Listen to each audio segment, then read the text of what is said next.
আসসালামু আলাইকুম।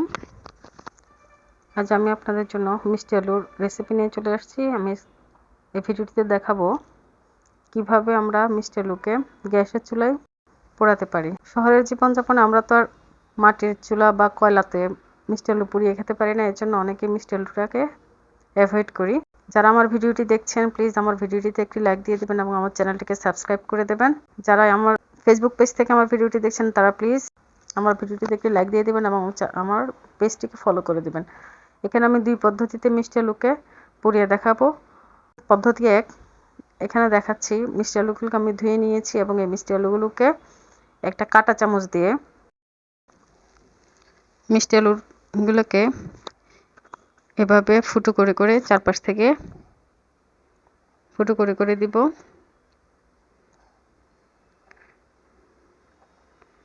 আমি এভাবে সবগুলো মিষ্টি আলুকে কাঁটা চামচ দিয়ে ফুটো করে নিচ্ছি। মোটামুটি একটা মিষ্টি আলুকে 8 থেকে 10টি ফুটো করে নেব। এরপর এরকম একটা স্ট্যান্ড নিয়ে নেব। স্ট্যান্ডটাকে আমি একটু ছড়িয়ে নিয়েছি প্লাস দিয়ে, এভাবে ছড়িয়ে চুলার উপর বসিয়ে দিলাম। এরপর মিষ্টি আলুগুলোকে স্ট্যান্ডের উপর দিয়ে চুলার আগুন দিয়ে চুলার আগুনটাকে আমি মাঝারি রাখবো। মাঝারি রেখে পুড়িয়ে নিব।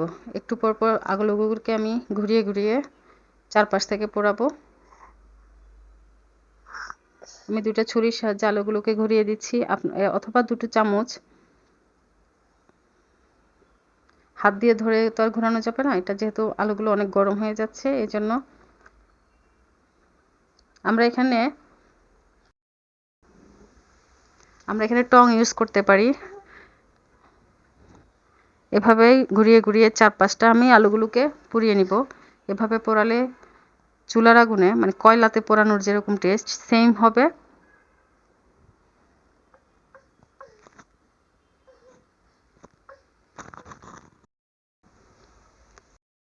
সবগুলো মিষ্টি আলুকে আমি এভাবে পুড়িয়ে নিচ্ছি।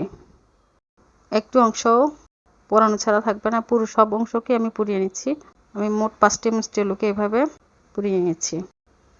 এরপর একটি সুতির কাপড়ের মধ্যে আলুগুলোকে রেখে মুছে নিচ্ছি। এতে এক্সট্রা যে কালি হয়েছে কালো, সে কালোটা কাপড়ের সাথে উঠে যাচ্ছে। এরপর আমি এখন আপনাদেরকে দেখাবো, দেখুন আলুটা কেমন সিদ্ধ হয়েছে।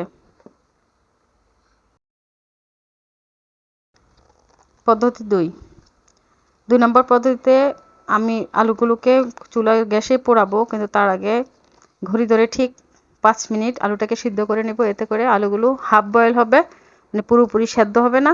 হাফ বয়েল করার পরে আমি চুলার আগুনে পোড়াবো। এই অবস্থা হচ্ছে একইভাবে স্ট্যান্ডের উপর আলুগুলোকে দিয়ে চুলার আঁচটা মাঝারি রেখে পোড়াবো। এইভাবে আলুগুলোকে অনেক বেশি সময় পোড়াতে হবে না, মোটামুটি পোড়ালেই হবে। যেগুলো আমরা সিদ্ধ করা ছাড়া পুড়িয়েছি সেই আলুগুলোকে তো সব দিক থেকে ভালো মতো পোড়ানো লেগেছে, যেন কোনো অংশ বাকি না থাকে। আর সিদ্ধ করে নিলে হচ্ছে এইভাবে পোড়ালেই সে পোড়ালো টেস্ট চলে আসবে। ধন্যবাদ সবাইকে।